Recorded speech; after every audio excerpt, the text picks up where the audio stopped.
You all set? Yeah. Yeah, let's give her a go. Welcome to the Sports Rack. George Ringer. Happy President's Day. Hey. An old teacher, he even forgot. I think you forgot that it was. No. I did because there was no mail. Oh, sure. And so no, I don't always remember getting President's Day off. Did we always get President's Day off? I've always remembered President's Day off. Yeah, it is what it is. Yeah.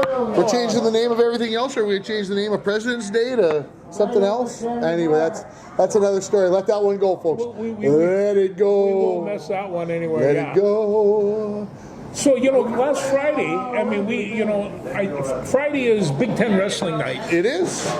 And so it started at 6 o'clock. And it Penn ended State versus Ohio State. And I have it recorded, if you can believe that. Yeah, I actually recorded it with the intentions that I would get to watch it. Anyway, go ahead. No, and Penn State handily beat them without their heavyweight, who is really good heavyweight. They put a freshman out, and the Ohio State's got a very nice team, but Minnesota beat them. So right after that match, then there was Iowa and Minnesota. And they lost that one, I thought 23-11, 22-11, 23-11. 23, I believe. Yeah, and Minnesota won three matches. They were in a couple of more, but Iowa's got a good, strong team. Now there was 3 matches that there was a couple matches I want to see, but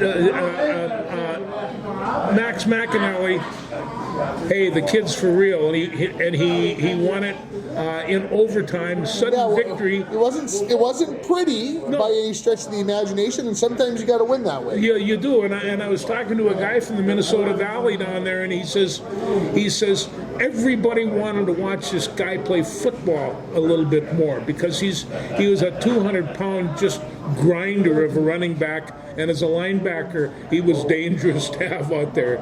So did you read the story about him in the Minneapolis paper last week about McAnally? Yeah. And basically said, I had a chance to be a Gopher. That was my dream. That was a dream. I'll say it this way: if they'd offered him a chance to play football with the Gophers, I think he would have played football for the Gophers rather than wrestling. But to be a Gopher was more important. More important, yeah. And so this kid is very special as a wrestler. He's still 18-0, and we've got a couple of weeks before the Big Ten tournament. This is going to separate the wheat from the chaff, as it were, and so he's going to get plenty of challenge in that tournament. But I can't hardly wait to see that work. And then the other guy, of course, is Gable Steveson, and Gable wrestled a young man from Iowa who came from the football team, and he was an offensive lineman, weighed 315 pounds. He cut down to 285. In fact, he's down to about 275 and looking real swell. But he was a freshman, and Gable just totally dominated him. And you could see Gable talking to him during the match, and getting the circle, he's patting him on the thing, and just attacking around. Almost like you're a good almost like you're a good wrestler, but I'm sorry, this is the way it has to be. Sorry, yeah, you're going to get your butt kicked. Sorry, and someday you'll have your time. Anyway, the Solarium was rocking and rolling last Friday night, and and Big Ten wrestling on the BTN on Friday. I tell you, that's as much fun as I can have. And my wife would call and say, "Are you all right?" And I says, "Yeah, nothing's really busted." So it was really good wrestling. Okay, so the Gophers lost 23-11. They did. I saw a prediction somewhere either on X or Facebook that said the prediction was a 15-15 tie. That was, yeah. There was some upsets that really didn't come about. For one thing, I thought that Cooper Flynn and Joe Cruz, I thought they could win that, and Cruz won 3-0. And so that was the first match at 125. Tyler Wells was another one, and he wound up losing 7-5, and that was at 133. 141, Vance Van Broen, he won 7-0, and he kind of dominated. And then the next really turn part was Drew Roberts against Kyle Parko, and Parko won that 5-zip, and Parko's a very good wrestler. And so at that point in time, it was going to be a long stretch because we were going to give up next couple of weights, and who knows what they were going to do at 185. But Big Max, he's convincing me he's the real deal. Yeah, it'll be interesting to see how everything pans out coming into March, and how he comes through, and the pressure of having a 0 in the loss column, if that plays on his mind. And then at 174, Patrick Kennedy from Iowa beat Clayton Whitney, and of course Patrick Kennedy, he's from Minnesota too. There's a lot of Minnesota wrestlers out there in the Big Ten, just a ton of them. So and Isaiah Salazar lost to a really good-looking Steve Buchanan, He is 5-1. He's a beast. Oh, he's undefeated, man. I'm watching him going. How do you attack a guy like that? Yeah. I mean, he had a height advantage, and he's ripped like a, I don't even know what. Like a bodybuilder. I'm just like, how would you even try to get after him, because he's so long and the legs are so far away, you couldn't get to him. No, many years ago, and there's people in the wrestling room that'll remember this. We had Brad Rangans, who was an Olympic wrestler, national champion. Brad Rangans from Appleton, Minnesota. He was really a great wrestler, and he comes into the wrestling room. He just had 2 knee surgeries, and so he says, "No, I'll go with a couple of your guys." Well, Brad was probably going about 240, 245. 5 days in the weight room, he was really put together, and my kids would come off the mat and they says, "What do I do? Grab an arm? That wouldn't be good." No. But some of these guys are like that. Gable Steveson right now is the same way. I wouldn't know how to attack him. Well, what has he got? Takedowns was 45-0 sometime in the middle of the match, 47, whatever it was, and it was just kind of. He's a beast. He's just a beast. I mean, anybody who beats him come before the end of March is going to be a shocker. We would always, and I was taught this: when you have an opponent, you quarter them, and these are the areas that you can attack. Right arm, right leg, left leg, both legs. There's a segmentation that you take. Well, I ain't going to segment none of these guys.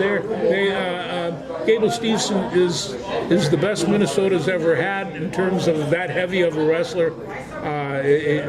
It'll be a long time before you see another. This was his last match. The crowd, of course, give him everything that he would. I did not see a backflip. So no backflip. No backflip. Save that. Yeah, I got the Save Big that Ten. for a few weeks down the road. Yeah. Anyway, so much for Friday night. Wrestling, but watch it. If you get a chance and you like wrestling, it's the best.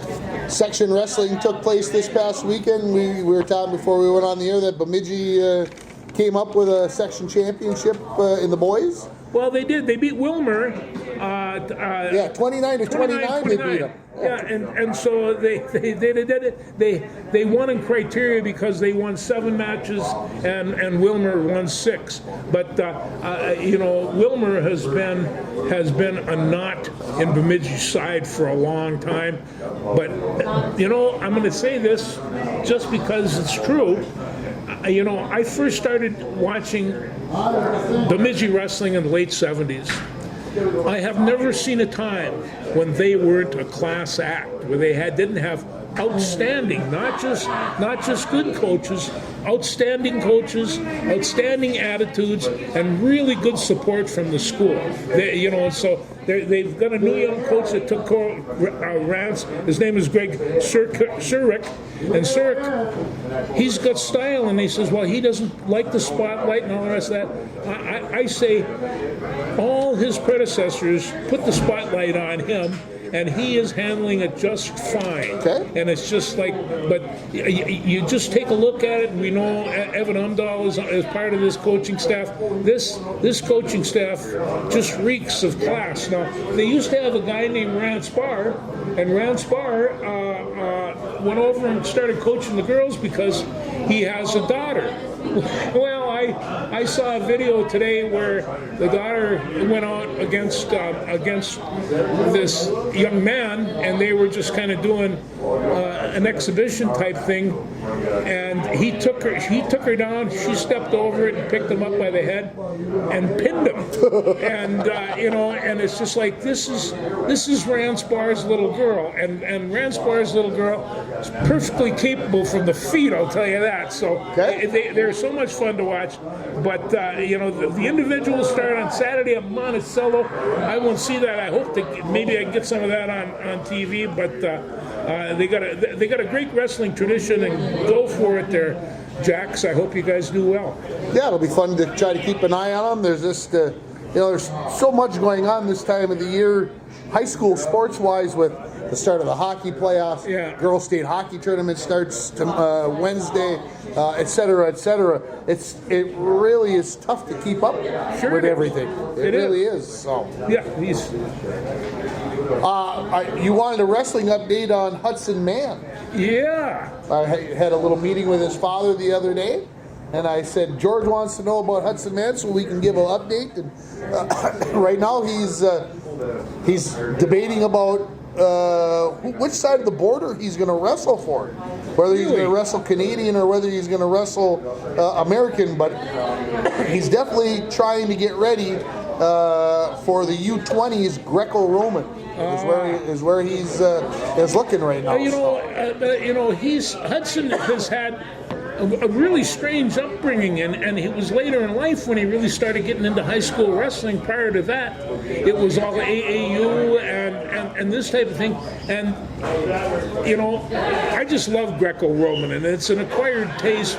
But you could see that even when he watched his wrestling style, that upper body, that head tie, Greco, you can't go with legs. You got to, everything's upper body, and it requires a lot of skill, a lot of strength, a lot of smarts. And so I'm really glad to see that he's still, because he had some good talents. He really did. Absolutely. Yeah. Oh, good. How did Onania Paul come out through the? Did you get a report on them?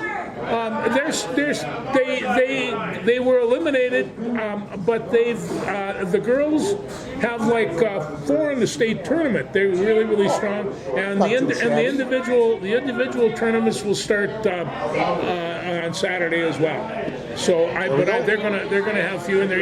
I tell you what, Staples is just an incredibly tough team, and they're probably the ones that are going to go from that district, and I'm sure that they did. But Staples beat Bemidji earlier this year, and so this crew is tough. This crew is tough. In fact, and I think they played in the football state championship, if I remember right. You think there's a correlation? Yeah. Well, there is. I mean, you're gonna watch the state tournament. Minnesota put all kinds of wrestlers out there because, if you saw them in football uniforms, what else can they do in the wintertime? There you go. Not ballet dancers. Well, does that put wrestling to bed? We can put wrestling to bed. Where would you like to go to next? I saw a real interesting game on Saturday afternoon between the Minnesota Gophers and Southern California. Yeah. It was a pretty good game. Southern Cal came out and bunched all over Dawson Garcia, so he couldn't get Diddley off. I think he only had 5 points in the first half, and that was tough. But Patterson, LaCreek Patterson picked up 25 points. He had 4 free throws in the last 13 seconds, and the score was, 69 to 66. So his 4 free throws is the one that canned it, and it was a tough place to play. But they put Garcia in. The guy that came off the bench was Isaac Asimov. He got 10 points in the first half, and then he came back and played really solid defense. The guy's a rebounding fool for his size. He sees where the ball's going to go. He really anticipates really well. Yeah. Anyway, he's improving game to game to game, and we'll see what happens. But this was a long ways of putting him into the Big Ten tournament, and they got UCLA now. They got UCLA. Is that tonight or is that tomorrow? I think that's tomorrow. There's nothing tonight. Yeah. Okay. Yeah. So we'll see where it takes from there. But it's good to go out and beat those California teams and say, welcome to the Big Ten. Like they did in October, you mean? Like they did in October.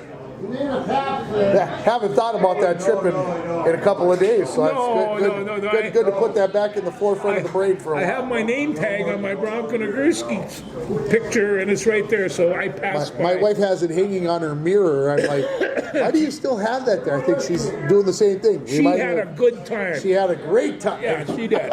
Yes, she did. Anyway, the women, the Gopher women, they dropped one to Oregon 76 to 70,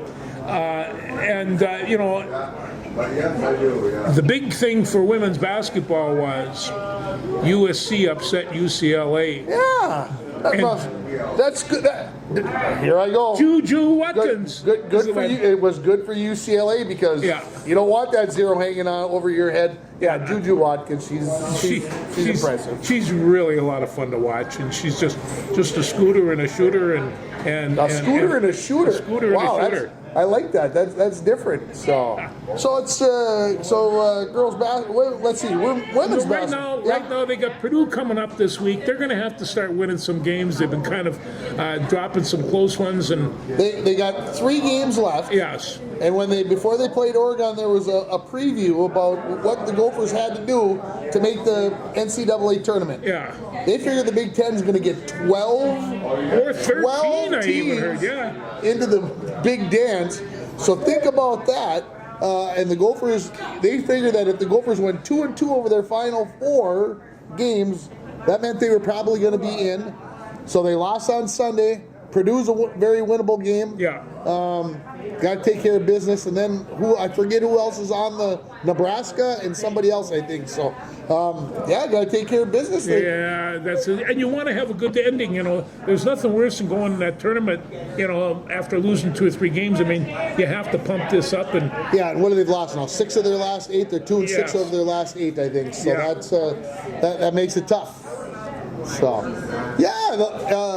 who else got up? Oh, South Carolina's 71-game home streak got broken yesterday. So, this goes to show you that there's a lot of balance at the top. I mean, seriously, I think there's only about, maybe 5 or 6 teams that can win the national title in women's. But boy, any one of those 6. UCLA was #1 team. They got bopped off from South Carolina and from Southern Cal. Minnesota goes out and beats Southern Cal, loses a close one to UCLA, and wasn't it UCLA that beat South Carolina here a little while ago? I mean, think so. All the big teams are beating each other up, and that means they all got pretty good talent. They got great talent. Yeah, they do. It'll be fun. It will. Did you watch staying in the basketball? Did you watch the All-Star game at all? Yes. No. Did you watch any of the slam dunk contest or the 3-point shooting contest? There was kind of other things to watch, and so that's what I'm saying. I'm not quite sure I'm not sure what they're getting from this NBA All-Star thing, and I'm not sure what the hockey is getting from the 4-nation thing. Right now Tonight we got the USA, so all the NHL Americans are going to play all the NHL Finlanders, and I'm not quite sure just what they're getting out of that, and it's it's too bad this game doesn't have a little more meaning to it. With Sweden tonight, they don't have the USA is in, so I suspect this will be a pretty bland whatever. Yeah. I don't think they want to lose. but I don't necessarily know that they're going to crank it up, and we're not going to see the Kachuk boys trying to knock the crap out of any So would you Swedish like to kids. talk about that a little bit? Well, I'll say it this way, and a lot of people might judge me harshly on this, but I'm going to say it this way. Fighting is a part of hockey. Yeah, to a certain extent. I don't like that we measured it out beforehand. Like we decided in the locker room or at the hotel. Matthew, you're going to go first. Keith, well, I'm going to go second. And these are the two guys. What, 3 fights in the first minute? In the first 9 seconds. 9 seconds. Yeah. So, hear me all the way out on this. Keep hang on here. I'm all for squaring the business up. I don't know if there was any business to square up 2 seconds into the hockey game. That's the part that I don't like about it. But do you think that they were getting the crowd into the game? the Canadians, I mean, it was in Canada, so the crowd. I think the crowd was going to be. I think, as stupid as this sounds, and I saw something like this on ESPN. The Kachuk's dad was in a fight in 1996. Yeah, the Okay. Kachucks, they've been doing this. And so 28 years later, 29 years later, we're going to settle the score, so to speak. Or he said, hang on, I think the United States needed to come out and show Canada, look, you can come out with all your goonery or all the whatever you're going to try to do to us, let's just settle it right now. Okay, and let you know that we're not going to take any of your crap, and we're going to fight you through it, and we're not going to whatever. So what was the final score? It was 3-1 in favor of the USA. It was a heck of a hockey game, intensity-wise. Not a lot of goals. Obviously, Connor McDavid is one of the slickest players in the world right now. Yeah. He had a dandy goal, but they also they measured him a couple times and got some good hits on him. They kept Sidney Crosby really out of the flow of the game. I thought they did a great job of keeping him in check, literally. And so, yeah, they're going to get a chance to play again on Thursday night. I don't expect any fights. I really don't. No, I don't. I mean, unless it gets out of hand at the end and somebody's up 4-5-1 in the third period, then we'll probably see some shenanigans. But with the championship on the waiver lines, I think we won't see that kind of game early on, especially unless everybody thinks that they needed to get the juice going. But if you can't get the juice going without going out there and fighting, I don't know what to do. That's totally not necessary. These guys know how to juice it. It's just they know what they're doing. Whatever it was, everybody involved there knew what they were doing. Oh yeah. And it's just like you don't go up to the face mask and drop we didn't your see gloves. anything after that. After the 9-second mark, we didn't see anything that I would say even would resemble something close to that. Yeah. Okay. Because everybody knew what was at hand. Yeah. Okay? You got it out of the way early, et cetera, et cetera. Again, I know a lot of people out there, and I'll say it this way. We're still trying to grow the game in America. We're still trying to bring that thing in. I hate to say it, but if you miss the first 9 seconds, some of the people were going like me. I walked in, and it was just the end of the third fight when I turned the TV on Saturday when I got home. So to say what was going on, what was happening, I think there's a lot of people who want to see that kind of hockey again. There's a lot of people who don't want to see that kind of hockey. I'm going to say that, but they got it out of the way. I think they measured it and they got it out of the way. They did it, and let's move on. Let's play hockey. What it reminded me of? In 1968, the Soviet Union invaded Czechoslovakia. A month or so later, they had a World Cup championship game in which Czechoslovakia beat the Soviet Union for the championship. Czechoslovakia went absolutely gaga over this, and there was Russia, the bully, with egg all over its face. This was a game played for political purposes, and I'm not so sure the one the other night wasn't the same. At least historically, that's what comes to my Somebody mind. said it was because they were booing the American national anthem, and I got a hard time believing that the players care about them booing. Yeah. like I said, I think it was more about setting the tone that, look, we aren't afraid of you beep, beep, beeps. Now let's play hockey. I hope you're right. I hope you're right. Oh, I mean, I said I could be wrong. I don't want to get in an argument with my Canadian cousins. And it's like one of the things. I don't know if you've ever seen the movie Canadian Bacon. I have not. Oh yeah, this is a good one because it's a fictionalized story about how and it's a comedy. It's got John Candy in it. How Canada and the United States could go to war, and it started off by John Candy says, "All I said was their beer sucks," and it continued from there. And I almost seem like we should be watching Canadian Bacon, breathing in, breathing out a few times, and realizing how stupid war with our northern relatives are. And it's and so this just did come up to my politics. I think there was politics amongst the fans, amongst whatever else. I got a hard time believing that it had something to do with what was going on the ice per se. But hey, I could be wrong. The only thing I know is when the fight started, the crowd churned right up, didn't they? They did. Yeah. They did. It'll be interesting. The game on Thursday night will be in Boston. The first games were in Montreal. The last games are in Boston. It'll be interesting to see how this all plays out. Yeah. Okay. It'll be fun. Yeah. I won't be at home on Thursday night probably to watch all of it, but that's okay. What else you got? Let's talk about the Minnesota Twins. We haven't done that in a while. The Wild, they're off. They're off until Saturday. And so we can chat about the Twins. The schedule starts. First off, I got a couple of complaints. What are they doing starting their game off the second week in February, for crying out loud? And it was brought up that spring break for college kids doesn't start until mid-March. They go 1 week into March, and they're all going to be on their way home to start playing their spring thing. And they says, no.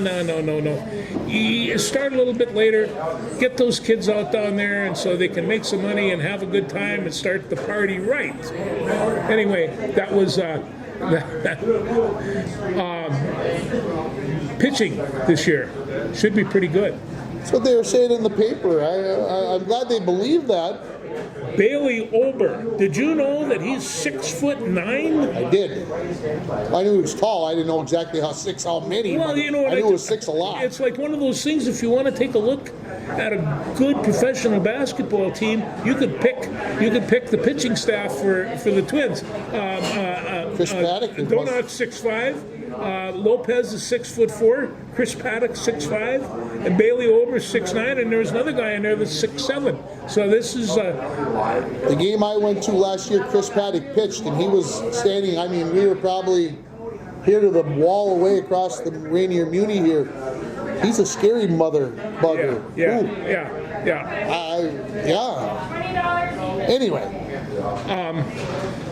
I don't know how many starting pitchers you need, but it seems to me the way the Twins go through them, you gotta have 6 or 7, and it's and maybe if not 8, and there's no right now there's no lefty in that starting 8 that they could find. Okay. And they got to get a left-hander. That's about the only thing I could see on that. The thing I read, and it must have been in the newspaper yesterday, the Star Tribune, the prediction, I think it was by Lavelle O'Neill, Neil Lavelle Neal or whatever his name is, that either Christian Vasquez or Paddock would be gone. By the time first pitch of the opening day, one of those two is going to be gone, and maybe it's for a left-handed pitcher. Well, I start this whole thing by saying, who's on first? Well, I think it's going to be Ty France. I don't think they were speculating about that in the paper, and I'm like, there's no speculation. They brought Ty France in for one reason and one reason only, to play first base. Play first base. So that's the one question I have. So they can't. So he's made the team then. In my mind. Unless they come up across with somebody else. Yeah, I mean, it's possible, sure. And we got this young guy, Brook Lee. And people are wondering what's going to happen if they're going to ship him off to AAA or keep him on the roster or any of the rest of that. He could be a second, a short, or a center fielder. Remember last year they were shuffling center fielders like they were going out of style. I'm not sure they have to do that this year. Let's hope not. Yeah. Let's hope not. Let's hope that he can play double B. Well, you got Buxton, you got Wallner, you got Larnick, Harrison. You got some people there. Yeah, like I said, I hope that everybody can keep things going in the right direction. How about this knuckleballer? Did you read about the knuckleballer? Yeah, this is. He can throw it 86, 87 miles an hour, a knuckleball? And it's moving. It's moving. What? Somebody said something about it looks like you're in a different time mode. Yeah, I mean, It'll be fun to watch, yeah. when we watch knuckleballers, it was 65 if that was lucky, or 50. And the catcher had a glove like this. Yeah, he had a mitt that was pretty big. So yeah, we'll see what happens there. So when's the first game? Is that this weekend? First game's, I think, on Thursday or Friday. Thursday or Friday. Yeah, Okay. yeah. So Sounds we'll see right. what happens. Oh no, we'll be watching, and then of course the discussion says, well, who's going to be able to watch it, and what do you have to have? And they says if you were able to watch it last year, you'll be able to watch it this year. So that's so I'm not too worried about that. I just wanted to make sure that you want a baseball game. You might not be there for the first, but when you go there and it's playing, you want to turn it on and watch it. And it's just like you don't have to worry about, do I have Peacock or Prime or, I want what I got to work. Exactly. Yep. Exactly.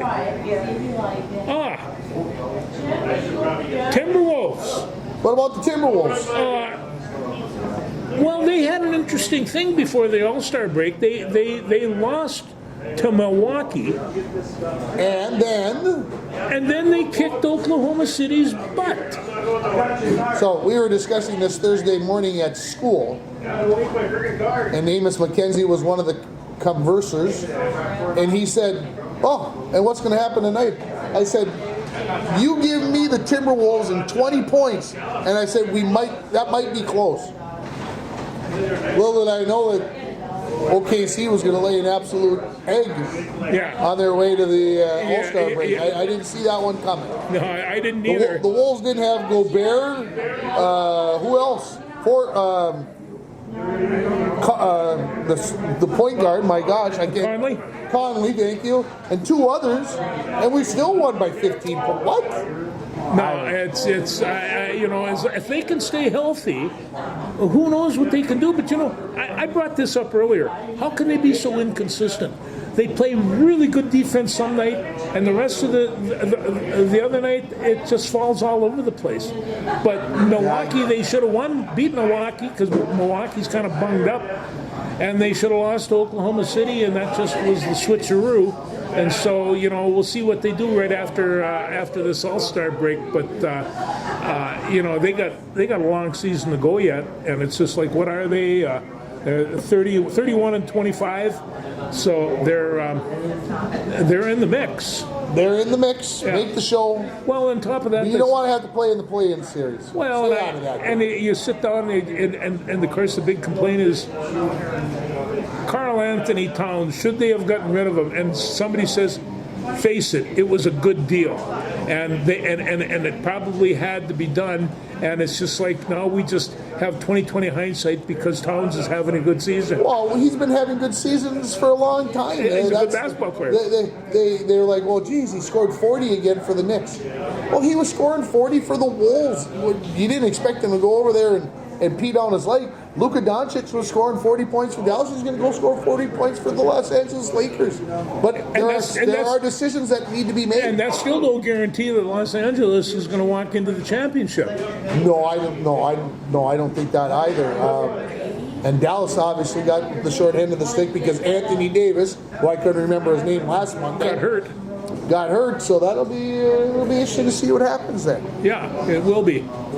So This is all lined up, but I do know when they were playing Oklahoma City, and I caught in at the end of the second quarter, and I thought, gee, maybe they could pull this out. And they dominated the game, and it's just like they just kept on rebounding and hitting threes and doing stuff like that. And it's and Naz Reid was, I like Reid. He's a good boy.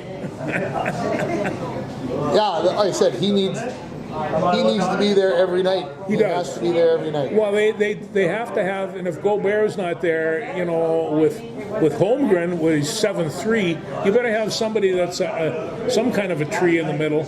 And so, I thought that it was really a lot of fun to watch. It's fun to watch them when they win. I agree. Yeah. Did you get to watch any of Auburn and Alabama? Now, when you think about Auburn versus Alabama, you would think this is maybe the football game, but this was number 1 Auburn versus number 2 Alabama in men's basketball. I didn't see any of the game, but I read later that their big concern was storming the court after the game, and because trying to get rid of this. Yeah, they are trying, because somebody eventually is going to get hurt if they haven't already get bumped up. And don't take this the wrong way, not necessarily the fans getting hurt, the players trying to get off the floor, trying to get hurt. off the court. And it's and there's all kinds of damage and stuff that can be done.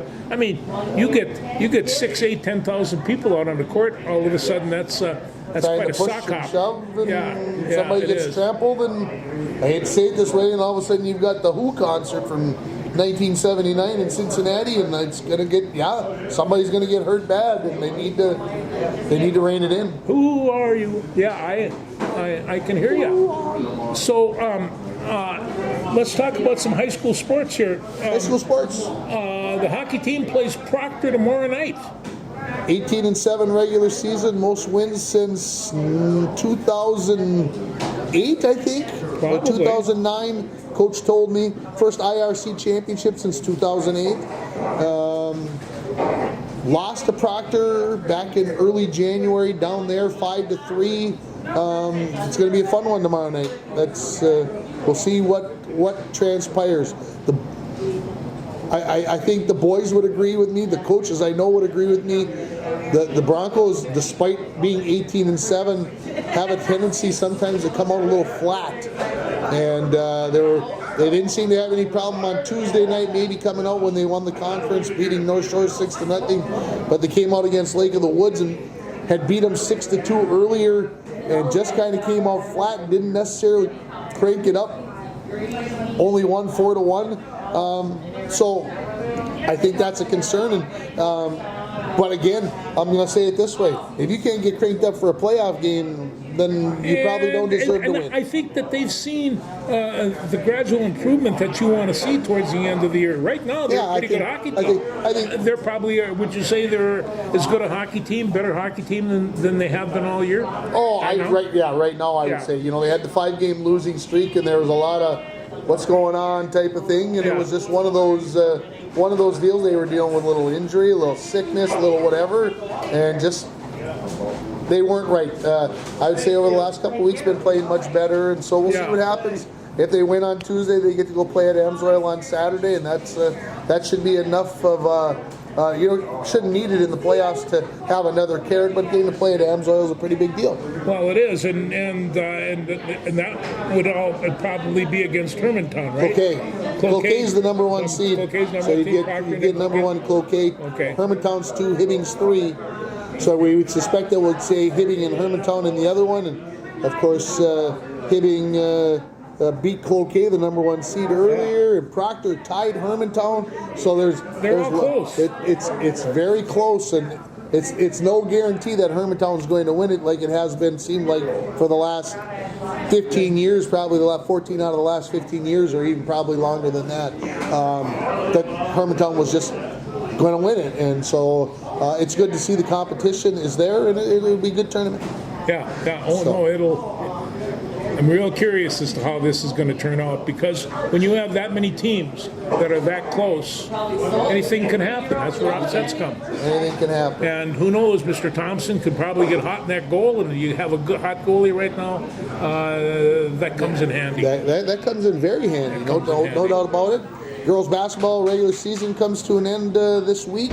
They'll be in the playoffs next Tuesday. Looks like, unless the QRF goes way askew, the girls will be at Barnum next Tuesday. in the first round of the playoffs. So got that going on, and of course You've got a shooter on this team.